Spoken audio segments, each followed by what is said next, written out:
একটু খেয়াল করে শুনেন। স্বামীর দিকে পিঠ করে ঘুমানো কি সত্যিই নিষিদ্ধ? অনেকে এটা জানে না।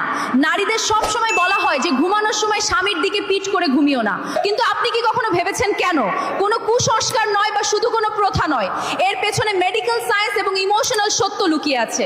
যখন স্বামী স্ত্রী একই বিছানায় মুখোমুখি হয়ে ঘুমায় বা একে অপরকে জড়িয়ে ধরে ঘুমায়, তখন শুধু ঘুমই আসে না, তখন সম্পর্কের বাঁধন আরো মজবুত হয়। মেডিকেল সায়েন্স অনুসারে জড়িয়ে ধরে ঘুমালে মস্তিষ্কে অক্সিটোসিন নামক হরমোন নিঃসরণ হয়। এই হরমোনকে ভালোবাসা এবং প্রেম মহব্বত বাড়ানোর হরমোন বলা হয়। এই হরমোন টেনশন কমায়, মনে শান্তি দেয় এবং স্বামী স্ত্রীর মাঝে না বলেও একে অপরকে অনুভব করার শক্তি দেয়। খেয়াল করে দেখবেন, আল্লাহ নারীদের শরীরটা পুরুষের তুলনায় কিছুটা শীতল করে বানিয়েছেন, আর পুরুষের শরীরে দিয়েছেন উষ্ণতা। জানেন কেন? যেন শীতের রাতে বা কষ্টের মুহূর্তে স্বামী তার উষ্ণতা দিয়ে স্ত্রীকে আগলে রাখতে পারে। এটা শুধু দুইটি শরীরের মিলনই নয়, এটা হলো আল্লাহ পাকের কোরআনে বলা ইন্নাল্লাহ গফুরুর রহিম, অর্থাৎ তোমরা একে অপরের